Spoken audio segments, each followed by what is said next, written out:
Hi, and welcome to a Life Soul podcast, where we explore personal growth, high performance, and intentional living. I am Wasim Balani, and I believe life isn't just about getting through the day, it's about becoming fully alive in everything we do. Through my journey, whether in medicine as a heart rhythm cardiologist, cycling and running, or personal development, I have learned that success isn't just about reaching goals, but about who we become along the way. This podcast is here to inspire and challenge you to push your limits, cultivate discipline, and live with purpose. Join me each week as we dive into ideas, reflections, and practical strategies to help you grow into your best self. So let's get started.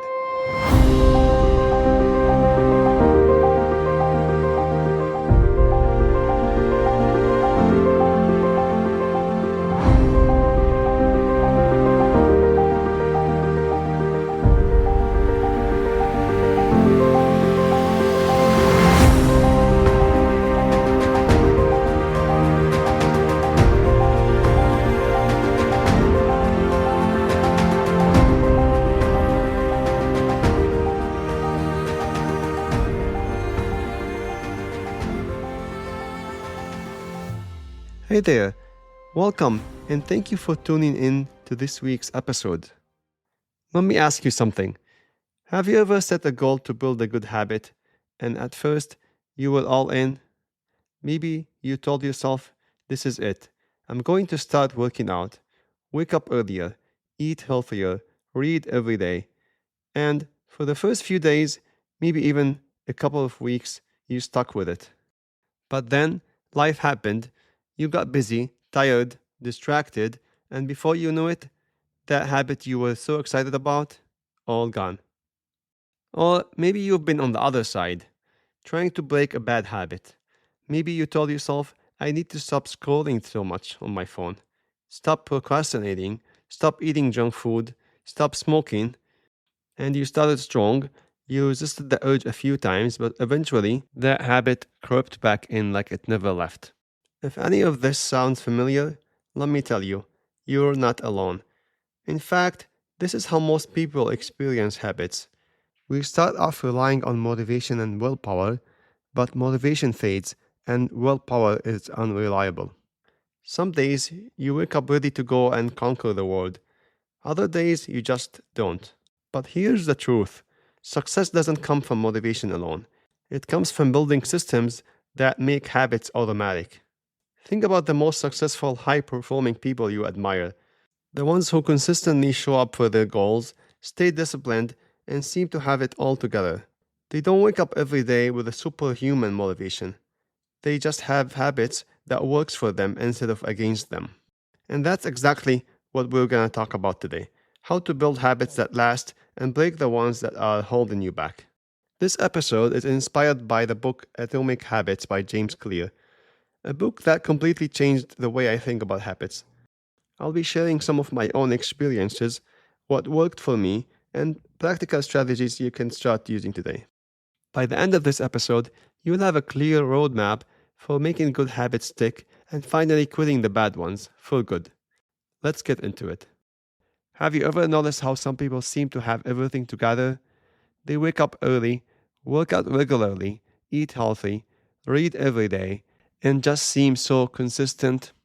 The secret is not about the motivation, it's about the systems. Back to my last episode, where I talked about consistency and the compound effect of habits, the idea that tiny actions repeated daily add up to massive results over time. Think about it. If you read just 10 pages a day, you'll finish 12 books a year. If you work up for just 20 minutes daily, that's over 120 hours of training per year. But on the flip side, if you just eat 100 extra calories a day, which is like a cookie, you could gain more than 10 pounds a year without realizing it. Small actions don't seem like a big deal at the moment, but they add up. And the truth is, whether you realize it or not, we are all following the habits. The question is, are your habits pushing you forward, or are they slowly pulling you back? The good news, we can design our habits to work in our favor. So, how do we actually make a good habit stick? Because we've all been there, starting strong and then slowly falling off. The key is to stop relying on motivation and instead set up your habits in a way that makes them more automatic.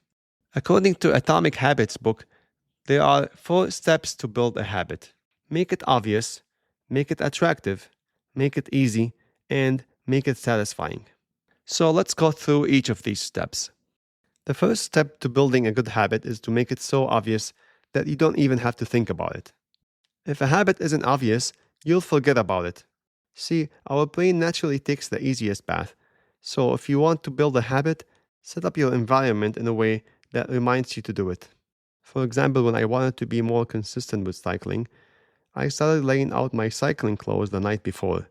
That way, when I woke up, there was no debate. I don't even have to convince myself. I just saw my clothes, put them on, and got on the bike. No decision making, no friction. So if you want to drink more water, keep a bottle of water on your desk. If you want to read more, put a book on your pillow. If you want to stretch in the morning, set up your yoga mat the night before.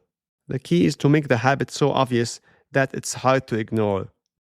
Alright, so now your habit is easy to see and remember. Let's talk about the next challenge.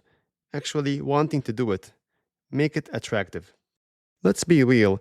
If a habit feels like a chore, you won't stick with it. The trick is to pair it with something enjoyable so that it actually feels rewarding. An example of this, when I was riding on my stationary bike, I started watching the famous TV show Breaking Bad. I wasn't forcing myself to cycle. I was looking forward to it because I got to watch an episode while I'm riding. And before I knew it, 30 or 40 minutes would fly by. You know what's funny about that? I was literally breaking a bad habit while watching Breaking Bad. I used to sit around and watch TV, but I flipped the habit. So instead of just sitting there, I started cycling while watching. So yeah, I was Breaking Bad while watching Breaking Bad. Get it? So if you struggle to work out, maybe listen to your favorite podcast while exercising. If you want to start journaling, pair it with your morning coffee. Because when your brain associates a habit with something enjoyable, it's much easier to stick with it. Alright, so now that your habit is easy to see and remember, let's talk about the next challenge, actually wanting to do it, which is by making it easy. One of the biggest reasons people fail at habits, they start too big. They decide they will work out an hour every day or read for 30 minutes a night. And at first, they keep up. But then life gets busy, and suddenly the habits feels overwhelming, so they quit. The secret? Start ridiculously small. When I started doing push-ups, I could barely do 2 flat push-ups at a time. So instead of aiming for 30, I told myself just do 2 every day. It felt too easy to fail, but after a few weeks, 2 turned into 5, then 10, then 20. And before I knew it, 30 push-ups felt normal. If you want to run, don't start with 5 miles. Just put your shoes and walk for 5 minutes. If you want to read more, don't aim for 50 pages, just read 1 page a day. Start small, build consistency first, then you can scale it up. Alright, so now you've made your habit easy to do, but how do you make sure you stick with it for long term? Your brain needs instant rewards to stay motivated. If a habit doesn't feel satisfying, you will drop it. One of the easiest ways to do this is by tracking your progress. Use a habit tracker, mark an X on your calendar, or set a small reward for yourself. For me personally, I track my consistency in my physical habits, whether it's cycling or running. I use an app called Strava to track my cycling and running activities, and it's been a game changer. Not only does it keep a record of all my workouts, but it's also a social platform, which means I can see what my friends are doing, and that's what pushes me to keep showing up. There is a saying among athletes, if it's not on Strava, it's not done. And honestly, it speaks to something deeper. If you don't track your progress and record it somewhere, it's almost like it didn't happen. Our brains tend to forget the small wins, so having a log of your progress helps you keep the momentum going. Seeing that streak build up makes us want to keep going. Here's another powerful strategy that can help you stick to good habits. It's called habit stacking. The idea is simple. Instead of trying to force a new habit into your routine from scratch, you can attach it to something you're already doing consistently. Why does this work? Because your brain already recognizes your existing habits, so when you link a new one to them, it's much easier to remember and follow through. Here's an example. Let's say you want to start flossing daily. Instead of just saying, I'll floss more often, you attach it to something you're already doing, like brushing your teeth. If you want to start journaling and reflecting, attach it to your morning coffee. You can say, after I pour my coffee, I will write down one sentence in my journal. If you want to do push ups, stack it with something else you already do. You could say, after I wake up, I will do 5 push ups before heading to the bathroom. If you want to practice gratitude, stack it with your meals. You could say, before I take my first bite of food, I will think of one thing I am grateful for. Habit stacking makes it effortless because you're not trying to create a whole new routine, you're just adding to what's already there. For me, I occasionally stack doing push ups after a prayer. Since praying was already a habit for me, adding push ups right after made it easier to stay consistent with strength training. Another habit I naturally stacked was working out while listening to something motivational or enjoyable. Whether it was a podcast, audiobook, or even an inspiring talk, pairing my workout with something engaging made it feel less like a task and more like something I looked forward to. The key to habit stacking is to be specific. Don't just say, I'll stretch more, I'll drink more water. Instead, make it clear. Like say, after I finish my workout, I'll stretch for 5 minutes. So try it for yourself. Think about one habit you already do every single day. Whether it's waking up, brushing your teeth, making coffee, or checking your emails, and stack a new habit onto it. It's one of the easiest ways to make a new habit stick without feeling like you're overhauling your life. Now let's switch gears and talk about how to break bad habits. If you want to stop a bad habit, don't just tell yourself to quit. Instead, you have to reverse the same principles that help build good habits. Just like we make good habits obvious, attractive, easy, and satisfying, we need to make the bad habits invisible, unattractive, difficult, and unsatisfying. So let's break it down. One of the simplest yet most effective ways to quit a bad habit is to remove its triggers. Think about it. Bad habits don't just appear out of nowhere. There's always something that cues them. Maybe you always reach for your phone when you sit on the couch, or you snack late at night because the food is right there in front of you. The more you see the trigger, the more likely you are to act on it. So if you don't want to do something, make it less visible. You want to stop checking social media? Then delete the apps on your home screen or turn off notifications. You want to eat healthier? Keep junk food out of your house and stock your fridge with better options. You want to stop hitting snooze? Put your alarm clock across the room so you have to physically get up. Out of sight, out of mind actually works. If you want to break a habit, the first step is to stop exposing yourself to it as much as possible. If you don't see it, you're way less likely to do it. For smoking, this could mean removing cigarettes from easy-to-reach places. If you always keep a pack in your pocket or next to you at work, you're going to reach for it without thinking. Instead, put them somewhere inconvenient, like the trunk of your car. Another way is avoiding places where you usually smoke. If you always take a smoke break in a certain spot, try walking a different route or spending time in a non-smoking environment.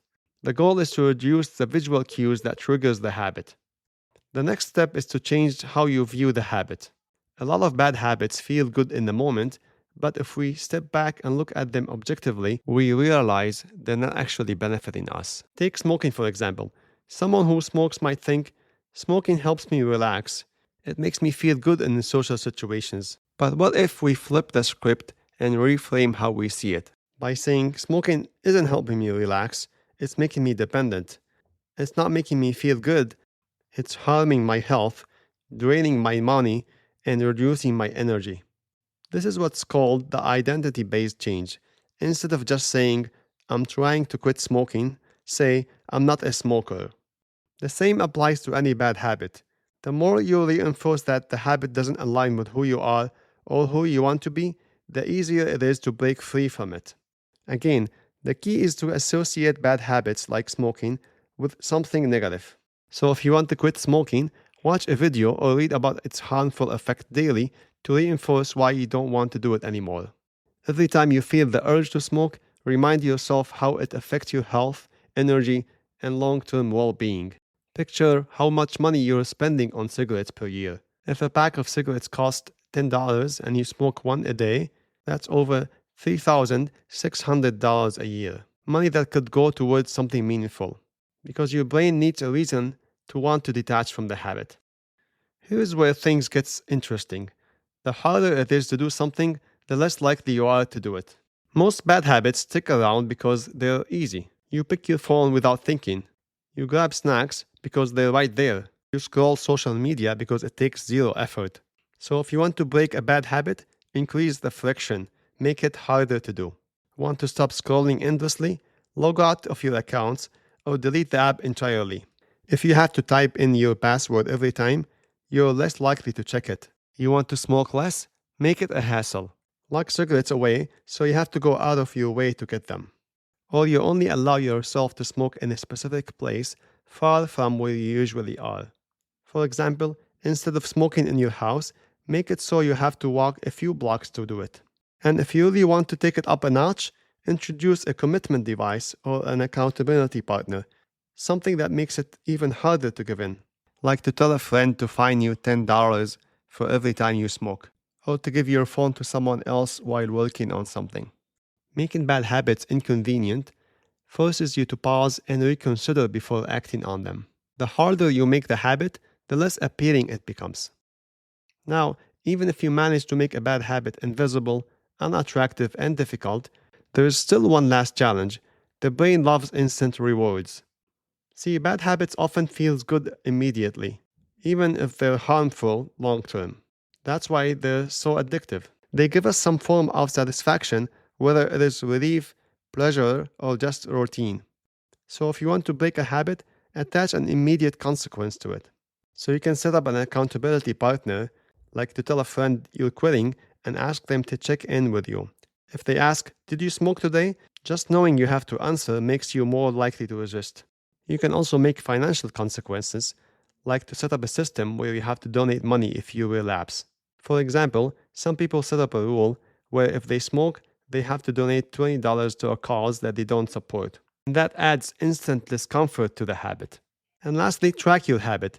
The simple act of writing down every time you slip up makes you more aware and less likely to repeat it. Like writing down every cigarette you smoke. Just tracking your habit makes you more aware of it and helps you break the autopilot behavior. The goal is to make the short-term pain of continuing a bad habit greater than the short-term pleasure. The less satisfying a habit becomes, the more likely you are to let it go.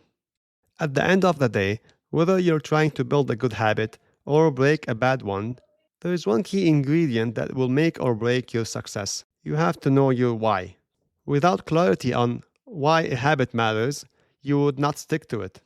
So before you try to build a new habit or quit an old one, ask yourself, why it is important for me? What's the bigger picture? How will this habit or breaking this habit impact my life long term? If you're trying to start exercising, is it just about losing weight?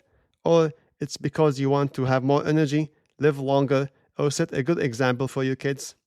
If you're trying to quit smoking, is it just because you know it's bad? Or is it because you want to breathe easier, have more endurance, and don't feel controlled by it anymore? When you connect a habit to a deeper purpose, it becomes much easier to stay consistent. And here's another powerful way to minimize bad habits. Keep yourself busy with good ones. When we don't fill our time with positive actions, we naturally lean into what's easy. And unfortunately, what's easy isn't always what's good for us. Think about it. When you're bored or unoccupied, what do you default to? Mindless scrolling, snacking, procrastination? But when you're engaged in something meaningful, whether it is a workout, reading, learning a new skill, or simply being present with family, you don't even think about those bad habits. So instead of just trying to eliminate bad habits, replace them. Fill your time with habits that energize you, challenge you, and move you forward. The more you immerse yourself in good habits, the less room there is for bad ones. And remember, the people around you matter more than you think. We thrive in groups, and our habits are often shaped by those who we spend time with. Building good habits isn't just about personal discipline, it's also about creating an environment that supports our growth. If you want to stay consistent, put yourself in an environment where the norm is showing up. Whether that's a fitness group or a community of like-minded people, being around others who are committed to good habits makes it so much easier to stick to your own. When you see people pushing forward every day, it makes you want to do the same. And one last thing, don't be too harsh on yourself. Building habits isn't about being perfect every single day. Life happens, and sometimes you'll slip up, that's okay. What matters isn't whether you miss a day, it's how quickly you get back on track. You're not starting over every time you mess up, you're simply continuing the journey. So before you move on with your day, pick one small action you can do right now. Maybe it's putting your workout clothes out for tomorrow. Maybe it's deleting one distracting app from your phone. Or maybe it's just writing down your why for the habit that you want to build. Because every habit you build, every effort you make, it all adds up. So keep showing up, because the small steps you take today are shaping the person you become tomorrow. That's it for today, my friends. Thanks for tuning in. Stay strong, stay consistent, and keep showing up. And if you liked this episode, please share it with people around you, because we all grow better when we do it together. I'll see you in the next episode.